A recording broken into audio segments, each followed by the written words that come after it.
السلام علیکم. تمام تعریفیں رب ذوالجلال کے لیے اور لاکھوں درود حضور خاتم النبیین علیہ السلام کے لیے. آپ دیکھ رہے ہیں یوٹیوب چینل حق ٹائم. میں ہوں کاشف رضا. ناظرین، کل پاکستان میں دو مقامات پر انتہائی افسوس کے ساتھ یہ کہنا پڑتا ہے کہ اب بھی پاکستان دہشت گردی کی جو وہ ایک لہر ہے اس سے باہر نکل نہیں پا رہا. جو بھی پاکستان اسٹیبل ہوتا ہے، تھوڑا بہتری کی طرف آتا ہے، تو اس طرح کے واقعات ہمیں دیکھنے کو ملتے ہیں اور پھر ہمیں یہ باور کرواتے ہیں کہ پاکستان اب بھی دہشت گردی کی جنگ لڑ رہا ہے. تو اس حوالے سے کچھ ڈیٹیل سے بات کریں گے. اس کے علاوہ آئینی ترمیم 27ویں آئینی ترمیم جو ہے وہ اس وقت قومی اسمبلی کا اجلاس جاری ہے. جب ہم آپ سے بات کر رہے ہیں، ویڈیو ریکارڈ کروا رہے ہیں، تو اس وقت اور ممکنہ طور پر کیونکہ نمبر پورے ہیں گورنمنٹ کے پاس، تو وہاں سے یہ آئینی ترمیم جو ہے پاس ہو جائے گی. پھر اس کے بعد صدر کے پاس جائے گی دستخط کے لیے.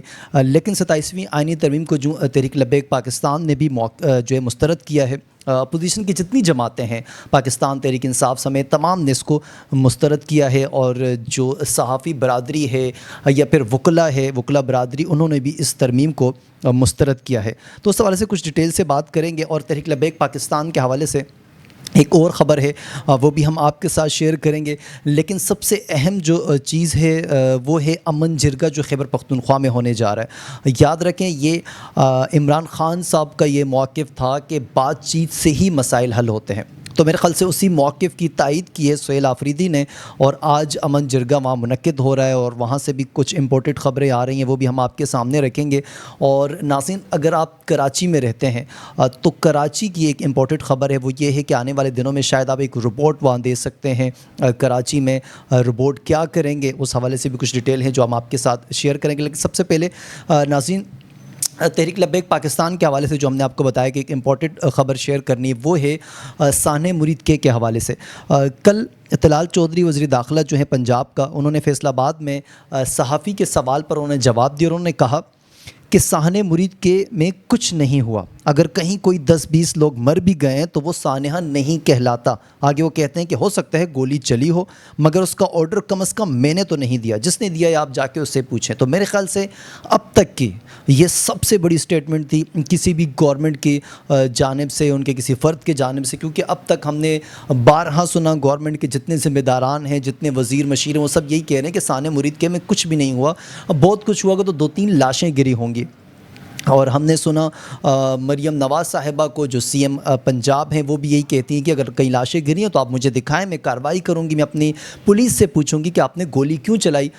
تو میرے خیال سے اب مریم نواز صاحبہ کو طلال چودھری کو بلوا کر پوچھنا چاہیے کہ جو تم نے کہا کہ 20-30 بندہ جو مرا ہے وہ سانحہ نہیں کہلاتا، تو وہ 20-30 بندے کی لاشیں تم بتاؤ اور رپورٹ دو کہ کہاں مرا ہے. کیونکہ تحریک لبیک سمیت دیگر صحافی برادری تو مختلف ویڈیوز دکھا چکی ہے، لیکن میرے خیال سے گورنمنٹ کو وہ نظر نہیں آ رہی. تو اب طلال چودھری کی یہ بات سے واضح ہوتا ہے کہ سانحہ مرید کے میں بہت کچھ ہوا ہے. اور دوسری جانب آپ ان کی ڈھٹائی دیکھیں کہ 20-30 لوگ انہیں کچھ لگ ہی نہیں رہے. وہ کہتے ہیں کہ اگر کہیں کوئی 10-20 لوگ مر بھی گئے ہوں تو وہ سانحہ نہیں کہلاتا. مطلب حیرت ہوتی ہے مجھے اس طرح کے وزیروں کی باتیں سن کر، اور پھر افسوس اس پر ہوتا ہے کہ ان سے کوئی جواب طلبی ہی نہیں کرتا. اب اس بیان پر مجھے نہیں لگتا کہ کوئی ان کو بلوا کر ان سے پوچھے گا کہ آپ نے یہ بیان کیوں دیا. 10-20 کیا، ایک شخص بھی، ایک انسان بھی مرتا ہے گویا پوری انسانیت مرتی ہے، لیکن یہاں مرا نہیں ہے، مارا گیا ہے. لیکن پھر بھی وہ کہتے ہیں کہ کچھ نہیں ہوتا. تو خیر، شاید کچھ نہیں ہوتا ہوگا ان لوگوں کو.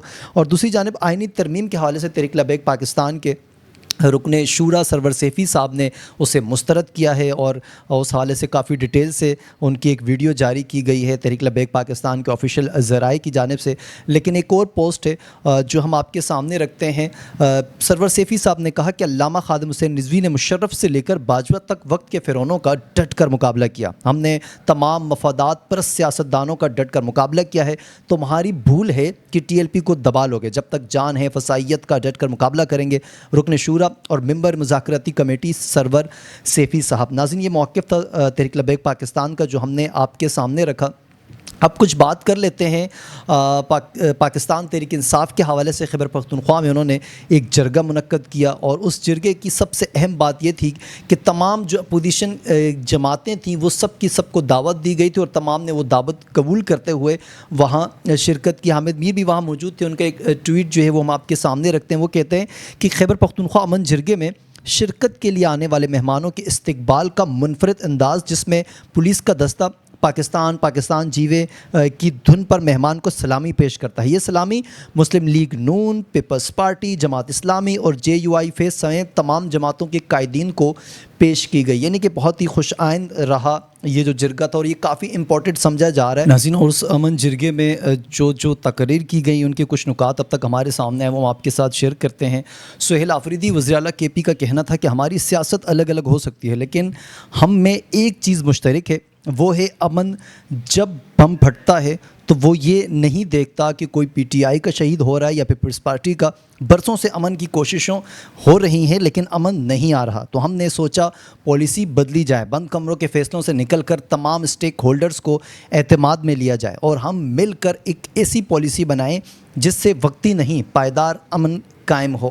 میرے خیال سے یہ بات کافی حد تک درست بھی ہے، کیونکہ اگر مذاکرات سے معاملات حل ہوتے ہیں، جو معاملات وہ آپریشن سے حل نہیں ہوتے، تو میرے خیال سے اب وقت آ چکا ہے کہ ہم بات چیت کریں۔ اسد کیسر کا کہنا تھا کہ ہمارے صوبے میں دہشت گردی کی وجہ سے، کبھی فوج کی مداخلت کی وجہ سے، کبھی جہاد کے نام سے ہمیں کیا ملا؟ کلاشنکوف کلچر ملا، ہمیں دہشت گردی ملی، ہمیں خودکش دھماکے ملے، ہمیں معاشی طور پر بدحال کیا گیا۔ اگر یہاں امن نہیں ہوگا تو پشاور کیسے کراچی اور لاہور کا مقابلہ کر پائے گا؟ ہمارے سرمایہ کار یہاں سے چھوڑ کر لاہور اور کراچی چلے جاتے ہیں اور باقی جو بچ جاتے ہیں وہ افغانستان سے کاروبار کر لیتے ہیں۔ ایسے حالات میں کوئی کیسے یہاں کاروبار کر سکتا ہے؟ یہ پوائنٹ بھی اسد کیسر صاحب کا کافی ویلڈ ہے کہ جب تک دہشت گردی رہتی ہے KP میں تب تک امن نہیں آئے گا، اور جب تک امن نہیں آئے گا وہاں پر کاروبار نہیں چلے گا، لوگوں کو فائدے نہیں ہوں گے۔ اس کے علاوہ راجہ ناصر عباس کا کہنا تھا کہ پاکستان کو کمزور کیا جا رہا ہے اور اس کے پیچھے مغربی طاقتیں ہیں جو نہیں چاہتی کہ مشرق کی جانب شفٹ ہوں۔ عمران خان کی حکومت گرانے والے اندھے اور بہرے لوگ ہیں، انہوں نے ظلم کیا، پاکستان اور اس کی عوام کے ساتھ دشمنی کی تھی، اس کے پیچھے عالمی اسٹیبلشمنٹ تھی جس کو مقبول لیڈرشپ کبھی بھی پسند نہیں آتی۔ عوام نے 8 فروری کو ان کے منصوبوں کو خاک میں ملایا اور دوبارہ اس شخص کو ووٹ دیا جس میں ایبسلیوٹلی نوٹ کہنے کی جرت تھی، جو مسلمانوں کو متحد کر رہا تھا، جو مغربی طاقتوں کی آنکھوں میں آنکھیں ڈالنے کی ہمت رکھتا تھا۔